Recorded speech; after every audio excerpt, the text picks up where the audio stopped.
ہمارے ساتھ conservator division سید تبسم صاحب موجود ہیں. ہم ان سے پوچھیں گے کہ یہ جو لال سوارا نیشنل پارک میں ہوئے انہوں نے کیا اقدامات کیے. جی سر بتائیے گا. بسم اللہ الرحمن الرحیم.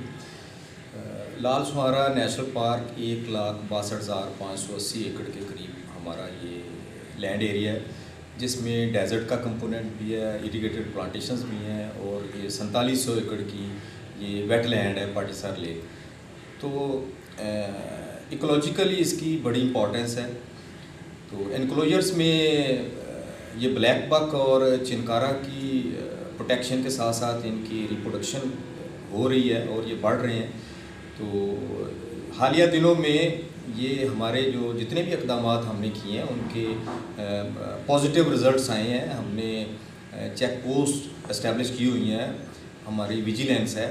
تو یہ ہوتے ہوتے چونکہ یہ ایریا بہت بڑا ہے تو بعض اوقات پتہ نہیں چلتا کہ کسی جگہ سے کوئی سائیکل کے اوپر یا کسی موٹر سائیکل کے اوپر فائر ووڈ لوڈ کر کے جو میڈم رابعہ سیال صاحبہ نے اے سی سٹی صاحبہ نے جو یہ کارروائی کی ہے اس کے اوپر آپ کیا کہنا چاہ رہے ہیں کہ کیا کس حد تک وہ کارروائی صحیح ہے؟ وہ اس طرح سے ہے کہ کارروائی وہ بالکل درست ہے کہ انہوں نے 2 موٹر سائیکل 3 موٹر سائیکل کے اوپر لوگ لے کے جا رہے تھے. لکیلی جہاں سے ان کی انٹری وہیں پہ انہوں نے ان کو پکڑ لیا. تو ان کے اوپر ایف آئی آر ہے, ڈپارٹمنٹ بھی اس ایف آئی آر کو فالو کرے گا. تو ان کا جو فائن بنتا ہے کورٹ میں بھی ان کو پراسیکیوٹ کیا جائے گا.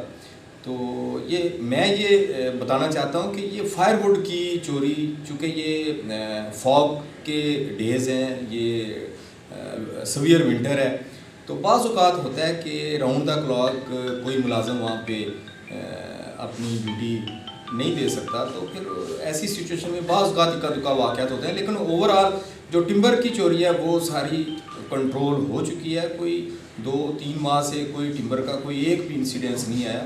تو یہ ایسا یہ پتے لوگ جنگل کے پتے بھی لے کے جاتے ہیں اور ان کو جلانے کے لیے استعمال کرتے ہیں, تو ان کے اوپر بھی کنٹرول ہو چکا ہے. تو ان شاء اللہ تعالیٰ کوئی اکا دکا واقعہ اگر ہوتا ہے تو اس کے لیے ہم بیٹھے ہیں, اس کو کنٹرول کریں گے. یہ پہلے سے سچویشن بہت کنٹرول میں ہے. تو اللہ کے فضل و کرم سے ابھی تک کوئی بلیک بکس کی بھی کوئی چوری نہیں آئی, چنکارا کی کوئی چوری نہیں آئی, ویٹ لینڈ سے کوئی ایسا ناخوشگوار واقعہ نہیں سامنے آیا.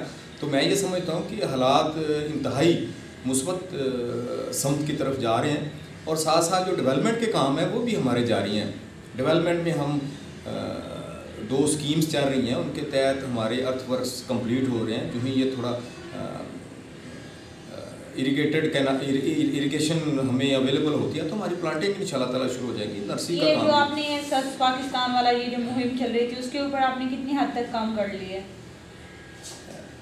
یہ 10 بلین ٹری سونامی پروجیکٹ میں ہم نے 4.8 ملین پلانٹس ٹوٹل ہم نے لگانے ہیں. یہ 3 ہماری میجر انٹرونشنز ہیں.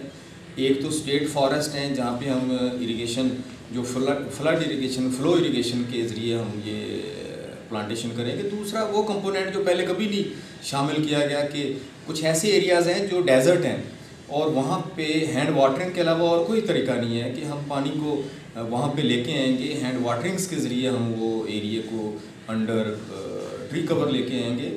تیسرا یہ کہ کینالز کے اوپر عرصہ دراز سے کوئی کام نہیں ہوا تھا. کینالز کے ساتھ ہمارا بے تحاشا پوٹینشیل موجود ہے. تو کینالز کے الانگ 3100 ایونیو مائلز کے ہم پلانٹنگ کریں گے. تو اس طرح سے یہ کل ملا کے 4.8 ملین پلانٹس ہم ان شاء اللہ تعالیٰ لگائیں گے. تو یہ 50% ہمارا تقریباً جو فزیکل ورکس ہیں وہ کمپلیٹڈ ہے. As soon as budget is available and water is available تو فردر ہم کام کو لے کے آگے چلیں گے. ان شاء اللہ تعالیٰ یہ ٹارگیٹس ہم اچیو کریں گے. جو یہ 10 بلین ٹری سونامی پروگرام ہے بہاولپور میں ہماری پیس آف ورک جو بالکل ٹھیک جا رہی ہے, کیونکہ اس سے زیادہ ہم کر نہیں سکتے. یہ ارتھ ورکس کمپلیٹ ہو رہے ہیں, اس کے بعد صرف پلانٹنگ کا اور نرسریز کا کمپوننٹ ہے. کچھ پروکیورمنٹس ہیں ان کے ٹینڈرز ہو چکے ہیں. تو ان شاء اللہ تعالیٰ اسی منتھس میں ہماری ٹینڈرنگ پرچیز پروکیورمنٹس ان شاء اللہ تعالیٰ کمپلیٹ ہو یہ ہمارے ساتھ سید تبسم صاحب کنزرویٹر موجود تھے جنہوں نے بتایا کہ جنگلات کے بارے میں یہ کیا ایکشن لے رہے ہیں اور کیا کام کر رہے ہیں. رفعت انجم BBC نیوز بہاولپور ڈویژن.